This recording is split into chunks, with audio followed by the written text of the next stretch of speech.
Hello అండి, అందరికీ నమస్తే. Welcome back to my YouTube channel. ఈరోజు నేనైతే నా మార్నింగ్ రొటీన్ బ్లాగ్ని మీ అందరితో షేర్ చేసుకుంటున్నానండి. నేనైతే మండే నుంచి సాటర్డే వరకు ప్రతిరోజు పొద్దున్నే 5:30 లోపు అయితే నిద్ర లేచేస్తానండి. అప్పుడే నా డే అనేది కొంచెం హరీబరీ లేకుండా, హడావిడి లేకుండా సాఫీగా జరుగుతుంది అనేది నా ఫీలింగ్ అనమాట. ఆల్రెడీ నేను చాలా వ్లాగ్స్లో కూడా చెప్పాను. ఏంటి అంటే పొద్దున్నే లేయడం వల్ల మనకి పనులు అనేవి తొందరగా అయిపోతాయి. డేలో కొంచెం ప్రశాంతంగా ఉండొచ్చు. అలాగే పనులు కూడా నెమ్మదిగా క్లీన్గా చేసుకోవచ్చు కదండి. సో ఈ మధ్య కాలంలో మేమైతే మా వీడియోస్ అసలు రెగ్యులర్గా రావట్లేదు కదండి. ఊరికి వెళ్ళాము. ఇంకా తర్వాత మా ఆయనకి కూడా కొంచెం హెల్త్ బాగాలేదండి. ఈ మధ్య అంతా కొంచెం ఎడిటింగ్ అవన్నీ చేయకుండా ఆయన పర్సనల్ టైం తీసుకొని రిలాక్స్ అవుతున్నాడు అనమాట. ఇంకొకటి ఏంటి అంటే ఇంకా చిన్న పాప కూడా రెగ్యులర్గా సిక్ అవుతూనే ఉందండి. ఇంక ఇవన్నీ చూసుకోవడంలో కొంచెం వీడియోస్ అనేవి మేము ప్రాపర్గా ప్లాన్ చేసుకోలేకపోతున్నాం, షూట్ చేసుకోలేకపోతున్నాం అండి. ఇదొక రీజన్ అయితే. ఇంకొకటి ఏంటి అంటే ఏ వీడియో పెట్టినా, ఎంత మంచి ఇంట్రెస్టింగ్ కంటెంట్ పెట్టినా కూడా అది అంత రీచ్ అయితే అవ్వట్లేదండి.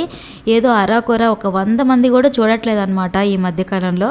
ఇంకా లైక్స్ కామెంట్స్ విషయానికి వస్తే ఇంకా అంతంత మాత్రంగానే ఉన్నాయని చెప్పొచ్చు. షార్ట్స్ అయితే అంతో ఇంతో వెళ్తున్నాయి కానీ వీడియోస్ అయితే అస్సలు వెళ్ళట్లేదండి. అది ఇంకొక డిసప్పాయింట్మెంట్ అనమాట. ఇంకా ఎందుకు పోవట్లేదు కదా, ఎందుకు కష్టపడాలి అన్న ఉద్దేశంతో ఒక్కొక్క రోజు అయితే అసలు పెట్టట్లేదు. అసలు ఏం కంటెంట్ పెడితే మీరు ఇంట్రెస్టింగ్గా చూస్తారు అనేది కూడా తెలియట్లేదు అనమాట. ఇప్పుడు మేము డిసైడ్ అయింది ఏంటి అంటే, ఈ లైఫ్ స్టైల్ వ్లాగ్స్ చేసే వాళ్ళు చాలామంది ఉన్నారు. వాళ్ళకి వచ్చింది, వాళ్ళ డే టు డే లైఫ్లో జరిగింది వాళ్ళు అప్లోడ్ చేస్తున్నారు కదా. సరే పద, మనం కూడా మన ట్రై అయితే ఇద్దాము.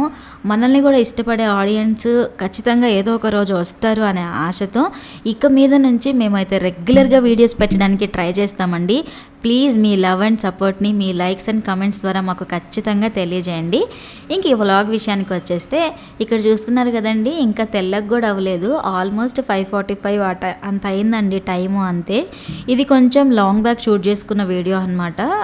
అందుకే నాకు అంత ప్రాపర్గా గుర్తులేదు. 5:45కి చూడండి, అసలు దొంగలు పడతారు జాగ్రత్త, అంత సైలెంట్గా ఉన్నాయి రోడ్లు. నేనైతే పొద్దున్నే లేచేసి కొంచెం చిన్నగా చేయాల్సిన పనులన్నీ చేసేసుకొని బయట అయితే ముగ్గు వేసేసుకుంటున్నాను. నేను నిద్ర లేయంగానే ఫస్ట్ చేసే పని నేను ఫ్రెష్ అప్ అవుతానండి. అప్పుడు నాకు కొంచెం ప్రశాంతంగా ఉంటుంది. ఫ్రెష్ అప్ అవడం ఇన్ ద సెన్స్ నేను బ్రష్ చేసుకొని, ఫేస్ వాష్ చేసుకొని, మాయిశ్చరైజర్ పెట్టుకొని బయటకు వెళ్ళి ముగ్గు అవన్నీ వేసిన తర్వాత కిచెన్లోకి వస్తానన్నమాట. కిచెన్ ఎప్పుడు ముందు రోజు రాత్రే అన్ని పనులు చేసేసుకొని పడుకుంటాను కాబట్టి ఇంకా పక్క రోజు లేచిన వెంటనే కొంచెం తడిబట్ట పెట్టి ఇంకొకసారి స్టవ్ అలా తుడిచేసుకొని పొద్దున్నే ఆ రోజు అయితే వేడి నీళ్ళు పెడుతున్నానండి. స్కూల్ ఉన్న రోజు తీసుకున్న వ్లాగ్ ఇది. పిల్లలకి నా కోసం అలా వేడి నీళ్ళు అయితే పెట్టుకుంటానండి. మరీ వేడిగా కాకుండా కొంచెం గోరువెచ్చగా నీళ్ళు పొద్దున్నే 1 లీటర్ నీళ్ళు అయితే తాగేస్తాను. అప్పుడే మనకు కొంచెం డైజెషన్ సిస్టమ్ కానీ, మనకి మోషన్ ఫ్రీగా రావడం కానీ, కాన్స్టిపేషన్ కానీ వీటన్నిటికీ పొద్దున్నే మీరు కొంచెం గోరువెచ్చని నీళ్ళు తాగడం అనేది చాలా బాగా యూజ్ అవుతుందండి. నేనైతే ఇది ఆల్మోస్ట్ ఒక 5-6 మంత్స్ నుంచి అలవాటు చేసుకున్న రొటీన్. అప్పటి నుంచి కొంచెం నా డైజెషన్ ప్రాబ్లమ్స్ ఇవన్నీ చాలా వరకు కంట్రోల్ అయ్యాయి. మీలో ఎవరికన్నా ఇలాంటి ప్రాబ్లమ్స్, కాన్స్టిపేషన్ కానీ, డైజెషన్ ప్రాబ్లమ్స్ కానీ ఇలా ఉంటే మాత్రం ఎర్లీ మార్నింగ్ మీరు కొంచెం 1 గ్లాస్ అయినా కూడా గోరువెచ్చని నీళ్ళు తాగడానికైతే ట్రై చేయండి. ఇది చాలా బాగా యూజ్ అవుతుంది. ఇంకా తర్వాత నేనైతే ఒక గిన్నెలో పాలకూర చపాతీ చేస్తున్నానండి. ఆ రోజు పిల్లలకి లంచ్లోకి పాలకూరని వాటర్లో వేసేసి ఇలా ప్రశాంతంగా నా వాటర్ బాటిల్ తీసుకొని కూర్చుంటాను. మనం పొద్దున్నే కొంచెం అర్లీగా నిద్ర లేయడం వల్ల వీటన్నిటికీ సరిపడంత టైం అయితే ఉంటుందన్నమాట. ఇక్కడ కూర్చొని ఆ వాటర్ తాక్కుంటూ ఆ రోజుకి ఇంకా పక్క రోజుకి చేయాల్సిన వంట, దానితో పాటు ఏమన్నా షార్ట్స్ షూట్ చేసుకోవాలంటే ఆ షార్ట్స్కి సంబంధించిన కంటెంట్, ఇంకా వ్లాగ్స్ ఏమన్నా తీసుకోవాలా, ఏం వ్లాగ్ తీసుకోవాలి అవన్నీ ప్లాన్ చేసుకొని రాసుకుంటానండి. ఎందుకు అంటే నేనెందుకో తెలియదు ప్రతి చిన్న విషయం మర్చిపోతూ ఉంటానండి.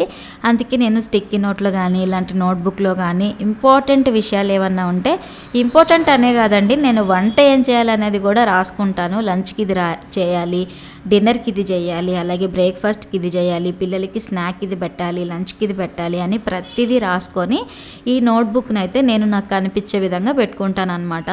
ఇంకా తర్వాత చకచక ఇంట్లో పనులన్నీ చేసేసుకొని నేను కూడా ఫ్రెష్ అయిపోయానండి. ఇంట్లో పనులు అంటే ఇల్లు కసుగొట్టేసాను, మాప్ చేసేసాను, ఇంకా నేను కూడా స్నానం చేసేసుకున్నాను. నేను ముందే చెప్పినట్టు ఆల్మోస్ట్ వీక్ డేస్ మొత్తంలో నా డైలీ రొటీన్ ఇలాగే ఉంటుందండి. ఇది వ్లాగ్ కోసం ఎస్పెషల్లీ క్రియేట్ చేసింది అయితే ఏది కాదు. నేను ఎవ్రీ డే ఇలాగే లేస్తాను, ఇలాగే నా పనులన్నీ ఇలాగే చక్కబెట్టుకుంటాను. అందుకే నేను ఎక్కడ కొంచెం కూడా హడావిడి పడిపోవడం, గాబరా అయిపోవడం ఇలా ఉండదన్నమాట. ఏదో ఎప్పుడో 1-2 రోజులు అలా తప్పిపోవచ్చు, కానీ ఆల్మోస్ట్ అన్ని రోజులు ఇలాగే ఉంటాయన్నమాట. ఇంక ఇక్కడైతే నేను వాటర్ తాగేసి ఫ్రెష్ అయిపోయి వచ్చిన తర్వాత కిచెన్లోకి అయితే వచ్చేసానండి. ఆ రోజు పాపకి చెప్పాను కదండి, పాలకూర చపాతీ చేస్తున్నాను. పాలకూర చపాతీ చేయడానికి కోసం పాలకూరని మంచిగా వాష్ చేసుకున్న తర్వాత గిన్నెలో కొద్దిగా వాటర్ తీసుకొని ఆ వాటర్లో కొద్దిగా సాల్ట్ యాడ్ చేసి ఆ పాలకూరని అయితే ఆ వాటర్లో వేసి ఒక 3 నిమిషాల వరకు ఉడికించుకుంటున్నానండి. ఉడికించుకోవడం అంటే మరీ మెత్తగా ఉడికిపోయేలాగా కాకుండా ఒక 2-3 నిమిషాలు మనం ఉడికించుకుంటే సరిపోతుందన్నమాట. తర్వాత ఈ పాలకూర చక్కగా చల్లారిపోయిన తర్వాత దాన్ని మిక్సీ పట్టుకుంటే అయిపోతుంది పాలకూర చపాతీకి కావాల్సిన మిశ్రమం. ఇంకా నేనైతే ఇంకొక పక్క బ్రేక్ఫాస్ట్ కోసం గుంత పొంగనాలు అయితే వేస్తున్నానండి. ఒక్క వాయ వేస్తున్నాను పిల్లల కోసం. పిల్లలిద్దరు స్కూల్కి వెళ్ళిపోయిన తర్వాత మళ్ళీ ప్రశాంతంగా వేడివేడిగా నాకు మా ఆయనకి వేసుకొని తినేస్తామన్నమాట. ఇంక ఇక్కడ పాలకూర చపాతీ చేయడానికి ఒక మిక్సీ గిన్నెలో ఆల్రెడీ మనం బాయిల్ చేసి పెట్టుకున్న పాలకూర తీసుకొని అందులోకి కొద్దిగా సాల్టు, ఉప్పు, జీలకర్ర, అల్లం వెల్లుల్లి పేస్ట్ వేసి మెత్తగా మిక్సీ పట్టి పిండిలో కలిపేసి చపాతీ చేసామంటే ఇంక దీంట్లోకి ఏం కర్రీ కానీ ఏం అవసరం లేదండి. జస్ట్ ఇది ఇలాగే తినేయచ్చు. నేను పిల్లలిద్దరి వరకే చేస్తున్నాను కాబట్టి కొద్దిగా చపాతీ ముద్దనైతే తడిపెట్టుకున్నానండి. ఎందుకంటే నాకు ఈ స్మెల్ అనేది అస్సలు నచ్చదు. ముందు నేను స్టార్టింగ్ రోజుల్లో చేసినప్పుడు మా పాప కూడా అసలు తినేది కాదండి. ఈ అల్లం పేస్ట్ ఇవన్నీ యాడ్ చేసిన తర్వాత ఇప్పుడు ఆ టేస్ట్ అనేది కొంచెం మారింది కాబట్టి ఇప్పుడు ఇష్టంగా తింటుంది. కనీసం వారంలో ఒక్కరోజైనా పాలకూర చపాతీ అయితే ఖచ్చితంగా ట్రై చేస్తానండి. పాలకూరలో మనకి కావాల్సిన విటమిన్స్, మినరల్స్, ఐరన్ ఇవన్నీ చాలా ఎక్కువ ఉంటాయి కాబట్టి, అలాగే కంటికి కూడా చాలా మంచిది కాబట్టి మీరు కూడా మీ పిల్లల డైట్లో ఖచ్చితంగా ఇంప్రూవ్ చేయండి.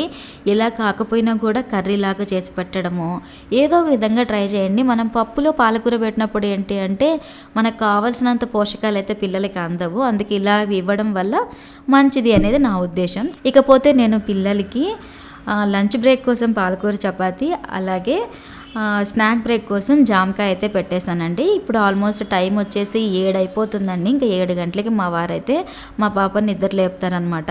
మా పాపని నిద్ర లేపిన తర్వాత మేము ఏ ఊరికి పోయినా, కావాలంటే వేరే దేశానికి పోయినా కూడా మా పిల్లలిద్దరికి బ్రష్ చేయించి ఫ్రెష్ అప్ చేయించే బాధ్యత మాత్రం మా ఆయనదే. మా ఆయన అయితేనే పిల్లలకి ఆ నోరు వాసన వస్తూ ఉంటుంది కదండి పిల్లలకి, అది ఏమీ లేకుండా నీట్గా చేస్తారనమాట. ఇంకా నేనైతే ఇక్కడ టిఫిన్ అయితే తినిపిస్తూ ఉన్నాను. ఇది మన ఓపికకి ఒక పరీక్ష. ఈ టిఫిన్ తినిపించడం అనేది ప్రతి ఒక్కరు ఇలాగే ఫీల్ అవుతుంటారు అనుకుంటానండి. నేనైతే ఆ రోజు మా పాపకి స్కూల్లో ఏదో టెస్ట్ ఉందండి. అందుకే మా ఆయన ఒక ముద్దిచ్చి ఆల్ ది బెస్ట్ చెప్తున్నారనమాట. ఇక పెద్ద మహారాణిని పంపించిన తర్వాత చిన్న మహారాణిని అయితే రెడీ చేపిస్తున్నాను. అసలు వెళ్ళేది 3 గంటలేనండి స్కూల్కి. ఆ 3 గంటల స్కూల్కి ఆ మేకప్, స్వెటరు, క్యాపు చూస్తున్నారా? అసలు ఇంత బిల్డప్ ఇచ్చి వెళ్ళొద్దు అనమాట. అట్ట వెళ్ళి ఇట్లా వస్తుంది స్కూల్కి అంతే. ఇంక మా చిన్న పాపనైతే కంప్లీట్గా మా ఆయనే రెడీ చేపిస్తారు. బ్రష్, స్నానం అన్నీ నేను జస్ట్ పైన మేకప్ వేసి స్కూల్కి అయితే పంపిస్తాను అనమాట. ఇదండి నా మార్నింగ్ రొటీన్ బ్లాగ్. నాకు తెలిసి ఈ వీడియో మీకు నచ్చింది అనుకున్నాను. నచ్చినట్లయితే ప్లీజ్ లైక్ చేయండి. నేను ముందే చెప్పినట్టు మీ లవ్ అండ్ సపోర్ట్ని మీ లైక్స్ అండ్ కామెంట్స్ ద్వారా మాకు తెలియజేయండి. అలాగే మా ఛానల్ ముందుకు వెళ్ళాలంటే మీ కమెంట్స్ కావచ్చు, మీ లైక్స్ కావచ్చు, చాలా చాలా ముఖ్యమండి. ప్లీజ్ మా వీడియోస్ కనుక మీకు నచ్చితే లైక్ చేయండి, కామెంట్ చేయండి. మేము ఎలాంటి కంటెంట్ చేయాలనేది కూడా మాకు కమెంట్స్లో తెలియజేయండి. అలాగే మన మధు మహా వ్లాగ్స్ ఛానల్ని కనుక ఫస్ట్ టైం చూస్తున్నట్లయితే దయచేసి మన ఛానల్ని సబ్స్క్రైబ్ చేసుకోండి. Thank you so much for watching.